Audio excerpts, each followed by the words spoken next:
We knew they'd have a great offense. We knew they'd probably win the North. That's exactly what they did. The Browns, 26% of their payroll is on injured reserve.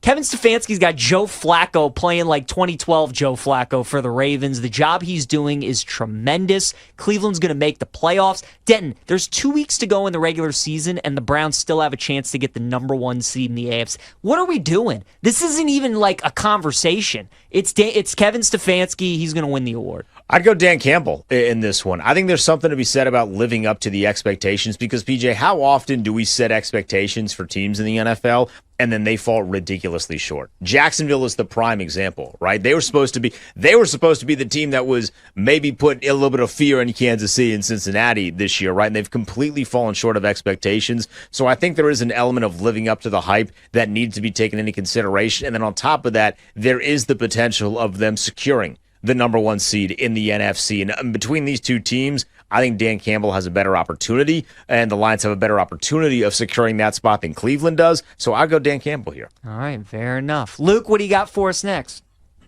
All right, so I'm going to head to the NBA on this one. Would you guys rather have Joel Embiid MVP or Wemby for Rookie of the Year? Ooh, that's a tough one. Embiid is plus 150, and Wemby is plus 120 right now currently on BetMGM. I think what makes this decision so tough is I don't really trust either guy to kind of stay healthy throughout the entire season, or I could see a scenario where the Spurs maybe shut Wemby down a little bit. Like, certainly you want him to develop, but you obviously also know that you're not making the playoffs this season. You're not winning a championship. Like, he's the cornerstone for your franchise. So I wonder in the final 10 games of the regular season if they just, kind of shut it down a little bit. Chet's obviously been playing great. OKC's towards the top of the Western Conference, so I worry about that. And then Embiid's trying to go back-to-back. He's putting up insane numbers. But we also know that Embiid, there are going to be more times throughout the season where he gets nicked up. He's going to miss 2-3 games here or there. Jokic is just going to stay steady Eddie. I think Luka's got a chance. SGA's got a chance. So I don't know. If you had to make me choose, I'd probably go Embiid back-to-back just because the numbers he's putting up are insane. I think Chet's got a real chance to win it over Wembanyama. He's certainly the favorite right now to do so. So I'd go Embiid, but I think it's a good question. I could go either way.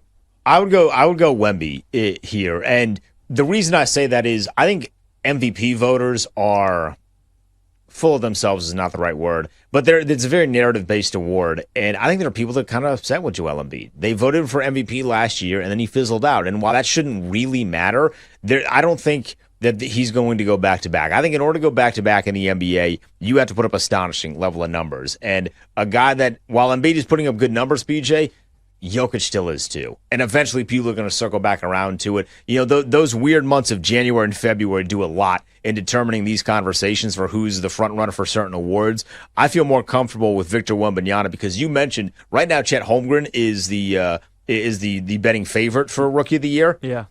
We want to talk about injuries. That's another guy that you look at and you're like, man, I really hope this guy can stay healthy. So I feel more comfortable with Victor Wembanyama, especially now that Joel Embiid is currently hurt. He's not playing tonight against the Orlando Magic. So I feel more comfortable with Victor Wembanyama plus 120. I think another thing, too, if the argument to be made for Wembanyama is it's going to be a two-horse race, right? Like, Jaime Jaquez is the next closest guy at 35-1. He is balling, though, by the way. He is balling. MVP can fluctuate, right? I mean, a week could go by and somebody else could jump towards the top. Jaime is balling, and we know Jimmy Butler's probably going to be banged up, and Hero's going to be banged up again, so maybe he jumps up there.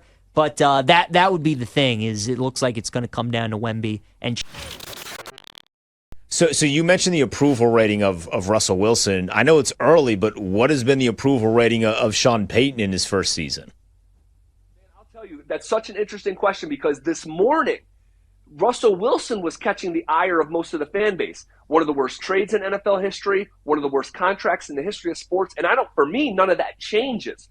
But it was interesting to see throughout the afternoon when the information became available that Sean Payton tried to cut Russell Wilson off at the knees from a financial standpoint, which I believe, guys, again, I've never heard of it. I think there's legal ramifications here. The league and Sean Payton do not get along, and to try to get a guy to renegotiate his injury a clause in his contract and the trigger of the injury clause, and if he didn't, they would bench him. That feels like it's illegal in the NFL. Right. And I think this is going to be very problematic. And so the fan base started to actually turn to Russell Wilson in real time, that Russ was becoming more of a sympathetic figure despite playing poorly for the majority of the 2 seasons, and despite having one of the worst contracts in the history of sports. Guys, it's the 3rd largest contract in NFL history. He hasn't played it down under it yet. The contract hasn't kicked in yet. Doesn't start till next year. That's because the Broncos made one of the most foolish decisions that you will see in pro sports, and I don't care which sport you're talking about. The Broncos did a new deal with Russell before he played a down of Broncos football with 2 years left on the contract. We don't see that. We see contracts redone with quarterbacks to that magnitude with a year left. They did it to the point where Russell played last year and this year and hasn't played it down under the new deal. So despite all that negativity, it's actually Sean Payton and his personality that has rubbed people the wrong way here in Denver, because Sean's Broncos start is not off to a good beginning here. And I can point to about 4 or 5 things. If you guys would like to hear them, I'll share them with you. But it's one of these things where it's a mess. They're all under the same umbrella. And I think the approval rating for both parties within the market has taken a real hit here. Yeah, share some of those things, Zach, because I'm interested, when you saw the report, your first gut reaction, scale from 1 to 10, how surprised were you that they actually pulled the trigger? Did you really think that they were going to do it at the end of this season? Did you think Russ was going to be the week 1 starter next year? When you saw it, what was your reaction to that? Surprised by the timeline, not the decision. In fact, I've been saying for the last 10 months, this is the last year with Russell Wilson. This is the last year with general manager George Payton.